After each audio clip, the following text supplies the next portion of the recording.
was going to ask you, Binance has got two issues going at the moment. It's being sued by the US for money laundering, and from a very strange perspective, it is requested to be delisted from its ASIC registration, which is its kind of securities registration. What are your thoughts on that? Oh my God, that's bad news. That's I think that's not a great trend, because it kind of concerns me. What if other exchanges start getting affected like that? What if we start seeing BTC markets in Australia, and there's Coinbase as well that has its issues as well in the US. What if governments slowly start to crack down on different methods of onboarding into crypto? That's a little bit scary. They are very much two separate issues, and the interesting one, I guess, about the Australian version of it getting delisted as securities is that they requested that. It wasn't like they were forced out. They wanted to move out of the derivative market. And so my understanding of it is it's because it's too unclear what they need to do in order to maintain compliant as being a derivative trading platform. So you can't do leverage trading effectively on Binance Australia anymore. So anybody in Australia can't do that. And they've chosen to do that based because they're going, too much red tape. We don't want you to come and hit us with a stick later on. So please delist us and we'll stop offering that product. Yeah, it's probably wise of them to do that, actually. And I think it sends a signal, the same signal that we've been talking about, in that governments still don't know exactly what to do with crypto. And there's different departments in the government and different people, different incentives. I actually don't think the government per se hates crypto. I think it's just that they don't know what to do with it. And so what is a department that is concerned in enforcement supposed to do? I mean, they don't have clarity either. So, and they want to make sure that they're doing their job because they don't want to get into trouble later. And obviously they're going to come after people like Binance at one point or another until we can get proper clarification that explicitly says this is what you can do and this is what you can't do. Right now it's up in the air. Absolutely. Yeah, that's a very big issue, not just Australia, but that's globally, that companies don't know what to do, and so they may pull their services back, and especially in the US, they may pull their services out of the US because it's too much of a risk for them. But on the second option of it, of Binance and being sued for money laundering, my take on that is that this, on the surface level, seems to be not too different to anything that the major banks get slapped with every now and then, because the major banks constantly get fined for money laundering or illegal activities. They spend billions and billions of dollars paying out these fines for not quite following the rule of law to prevent money laundering. And so I think Binance has been caught up in a similar kind of tactic here. So when it comes to crypto, though, boom, it's the biggest news ever. Everybody's worried about it. When the major banks get sued or get fined for money laundering, it doesn't make the news. It doesn't make the news. Yeah. So I suspect this is going to make a lot of news for Binance, but they're probably going to do what the banks do. They're going to pay a fine, take the slap on the wrist, and move on. And the thing that really got me about this is that the crypto market price didn't care. It didn't care about the bad news. Exactly. And I guess it's just a calculation of risk versus reward, right? They probably just sit around in a board meeting and go, this is money laundering. We'll probably get caught at some point and we'll probably be fined this much. Should we do it or should we not do it? It's probably a simple calculation that they do and they go, yeah, that's, they always talk about that. That's what the major banks are doing as well. They're saying, how much money are they making from allowing these transactions to actually occur versus how much are they going to get fined? And I don't know, you can go down the conspiracy path that they are consciously doing this, or maybe it's just so much money is moving in general that it's very hard for them to always keep on top of it. I don't know. But the current status quo is someone finds you doing it, you get fined, you take the slap on the wrist. We'll do the same dance in a couple of years' time. Oh yeah, just take a slap on the wrist, fire a CEO of some department, give him a golden handshake, and then I guess rinse and repeat on purpose or by mistake a couple of years later. Absolutely. Absolutely. There's some stats I remember seeing, like especially in the US, the billions and billions of dollars, and HSBC also is one of the biggest ones for getting fined for money laundering. So it's just so common in traditional finance. And guess what? Binance has gotten big enough for that traditional finance system goes, hang on, look at them. They're doing the same thing. Go after them. It's pretty interesting because there's a whole bunch of market makers out there. And when you engage them, they do tell you, they do offer some of these services. Some of them aren't written down on paper, but they do tell you that, yeah, come the bull market, if you want us to push your token up or sell it off slowly. And they definitely dance around a gray line, and especially the smaller ones. Some of the big ones used to do it more explicitly back then, but yeah, market makers are just all over the place in crypto, and they're definitely in a gray line when it comes to what is legal and what is not legal. Absolutely. And so, yeah, I guess it's not surprising that Binance got caught. And yeah, I guess it's great that the market didn't care. Did it. And let's move on to our next topic that I want to talk to you about and get your thoughts on. The ETH upgrade to the ETH Shanghai upgrade is not too far away. So that's going to allow people to withdraw their staked ETH. What do you reckon? Exciting. I mean, I still think of Ethereum as a proof of work chain, but I guess it's really happening. It's proof of stake. And like you said, now we can withdraw it. But then what does that mean in terms of, shall we say, inflation? If people are able to withdraw it, does that mean that they can sell it? Are we going to see a slight dip in price of Ethereum? Yeah, so I'm just looking now to find out the dates. It's April 12th, so it's very close, the Shanghai upgrade. So what will happen to price? And this is, being obviously the crypto Twitter's thing of late, really exciting thing to talk about. Slow news, I guess, but this is big news, really. So there's two camps of it, isn't it? There's one that people are saying, they're going to dump the price of ETH because everyone's going to unlock the ETH that's been sitting there for 2 years. Some of the, the very early validators, they're going to want to dump their Ethereum and the price will crash. And then there's the second camp of people are saying that the people who were staking their Ethereum early on were long-term believers in Ethereum, and the price is suppressed from where it's been. So why would they want to sell right now? They've already been willing to lock up their Ethereum for a long period of time. So why would they sell now? There's no incentive for them to sell now when prices are low, unless they need to. But people who locked up their Ethereum for long periods of time didn't need the cash now. So do you know how much? Yeah, how much Ethereum is locked up? Yeah, there's millions of dollars. That's actually a good question. I actually haven't checked. I'll probably edit out the searching. So my quick search there is saying there's 7 million Ethereum locked up. That's just in the liquid staking protocols, though. Oh my God, 7 million ETH locked up, about to be released. Well, that's some of it's already liquid because of things like Lido. So not all of that is going to be coming unlocked. So a large percentage of the Ethereum that is now locked is somewhat liquid because of Lido and Rocket Pool.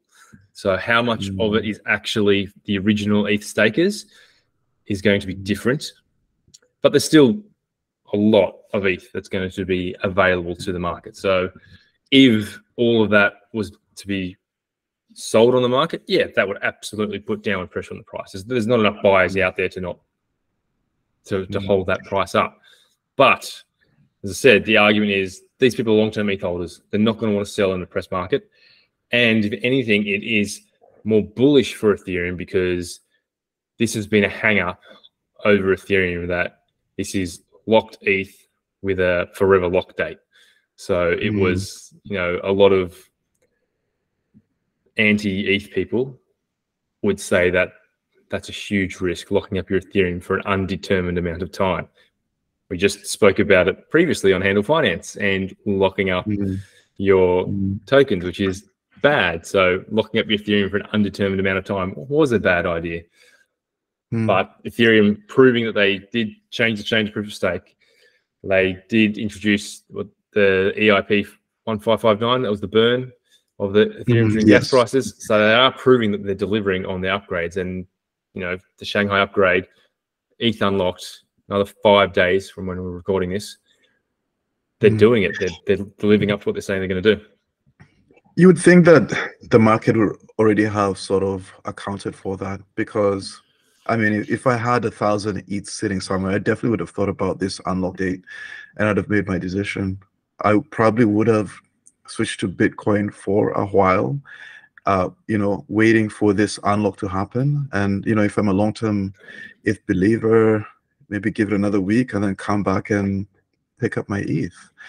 So if the market has already factored into it, theoretically the price could actually go up. I would say, in my opinion, trying to play a trade like that is a very risky idea. I reckon if you're an ETH holder and you're worried about what the price might do during this period, just stop watching the price. Don't worry about it, because think of the longer term what ETH's going to be, because whatever the bump it may have, in the longer term it won't matter. But people are also saying that, you know, because this upgrade is occurring and it's, you know, making ETH closer to a finished product, that this will bring more people into the space, because now you do have the guaranteed ETH yield. I mean, you could always get this guaranteed ETH yield from your Lidos and your rocket pools, but there was still risk associated because you still technically couldn't get your ETH back. But now that you can get your ETH back, more people are going to be interested. It's a far safer, much less risky option to earn ETH yield now. So it can be very bullish as well. And ETH becoming proof of stake is super bullish. I mean, you know, now there's another extra reason to hold ETH, because rather than keep it in my ledger, why don't I put it in a smart contract and, you know, earn more from it? Yeah, and I mean, it's been, you know, proof of stake since September last year, so it's been a long time. And you know, they always talk about the ultrasound money. I know the bankless guys talk about the ultrasound money element of it, and with the burn mechanism, ETH is deflationary right now because they're burning more ETH than it's actually being created. And so that's, I still don't think the price has really seen that to a degree, because we've kind of just been lockstep with Bitcoin at the moment. But the supply squeeze on Ethereum has been crazy. You know, if it was still proof of stake, I'm just looking at ultrasound money right now, the website, ultrasound.money. And if it was still proof of stake, there would be proof of work, there should be another 74,000 Ethereum in the system. But because it changed to proof of stake, it's now minus 7,200 Ethereum because they're burning it. So, yeah, that's a big supply shock. And so it's almost as if people haven't really realized that it's deflationary. And I say that with reference to myself as well, because there's that whole, ever since Ethereum started, there's the whole thing about ETH being inflated to infinity. You know, Bitcoin is limited. You know, there'll only be 21 million or so Bitcoins ever. Now, it's crazy that the supply of Ethereum is actually going down, you know? Yeah, and this is during a bear market period where Ethereum blockchain is not being used a lot. So when the Ethereum blockchain starts getting used a lot, they're going to be burning even more Ethereum. So it'll be very interesting to see what happens when things get crazy again and how much Ethereum gets burnt. So it's just this self-fulfilling prophecy of, you know, price starts to rise, transactions get used more, ETH becomes more deflationary, and people can, you know, earn their yield by staking it. And so I don't know, it's just creating this real hold mentality for Ethereum, just like, you know, the Bitcoin maxis would want to, or anyone Bitcoin wants to hold Bitcoin because it appreciates over time because there's a limited supply. Ethereum, there's a limited supply and you can earn more yield on it. So it's like crazy. You know, I can earn more Ethereum while the supply is being diminished by burning the mechanism. So it's crazy. Yeah, absolutely. Reason to hold Ethereum. I need to hold more. I love ETH. So it's been my favorite. Yeah, no, for sure. For sure. Yeah. Any other topics you got in your mind, mate? Well, It's just that you're talking before about the project HandleFi and the founders being anonymous, and I was thinking to myself, do they really need to be known? In that, in traditional companies, it's been about developers, CEOs, and everything, and they come out and they pretty much say, "Trust us." But I feel like we're coming to a point in time where I think we still trust the people. For example, I trust Ethereum because Vitalik is there, and if Vitalik starts a new project, I'll definitely want to look at it more. But it's almost like we're getting to a point where, what does a smart contract do, and who made it? Who cares? Right now, if I knew that Vitalik created a smart contract, I would tend to be more interested in it. But I think we're getting to a point where it shouldn't matter who made it. It matters, what does it do? Has it been audited? And at that point, yeah, who cares? It's anonymous, right? Yeah, I think you're right in that, the idea is you trust the code and not the person behind it. I think the difference being is that when you have a figure, it gives trust sooner, because people say trust the code, but codes can be hacked. We don't know whether you put in, your own little back door. Do I really want to put money into this when you yourself don't want to be known, because therefore I can't take any legal action on you, depending on where you are in the world, kind of thing. It's always hard, but there is an element if you do something nefarious and you are known, guess what? Law enforcement can actually still come after you. The crypto world is not, free of criminal activity and criminals being prosecuted. So anonymous, not necessary, but not being known allows trust to be built faster. As you just said, Vitalik, if Vitalik created something else, you trust it because it's Vitalik. Well, that's because he's a figurehead and you know him well. And I would also counter that businesses these days are more social, like using social media in general, about leaders and people behind the companies. Big CEOs will use social media to promote their businesses because it delivers that element of trust. You get this connection with the big people behind the companies. So it is very valuable to actually know who the person is and see them and get an element of interaction, this perceived element of interaction with them, that you get to know them on a personal level. That's all about building trust. Builds trust in the person, builds trust in the company. So they don't need to be anonymous, but I prefer them to be known. It allows us to get to know the person and to see if we want to actually put money with them. Oh yeah, totally. I completely agree with you. I would much rather know the team behind it. I think I would definitely have more trust. And another thing about smart contracts is that with the advent of AI, I think smart contracts, sorry, with the advent of AI, I think smart contracts are at a higher risk right now. I was reading of a developer who had managed to find a couple of holes in smart contracts just by going to ChatGPT and pasting the contract and saying, what vulnerabilities do you see? And I believe ChatGPT actually did find some. So I think, we're at a point of slightly higher risk thanks to AI poking at vulnerabilities.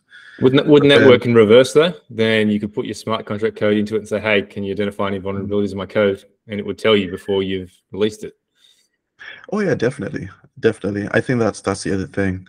But then something that we need to remember is that there's smart contracts that are out there already right now. And there's probably people poking holes at them right now using, AI to try and find holes in them. So, hopefully there won't be too many holes found. But it's like, in my opinion, it's like any arms race, is that if AI is going to be used for nefarious purposes or bad ideas, then AI is also going to be used to combat it, and they're going to constantly fight each other and go up and up and up. It's like the US and Soviet Union, who could build more nuclear warheads at the time. They kept buying more and more and more and more to keep up with each other. It's basically stayed a stalemate, and I kind of think that's what it will be. Is that AI is a tool for good and AI is a tool for bad, and hopefully we get more people using it for good. Yep. I guess that's it for this episode. Let's leave the rant there then, mate. We're about to run out of battery. That might be it for us.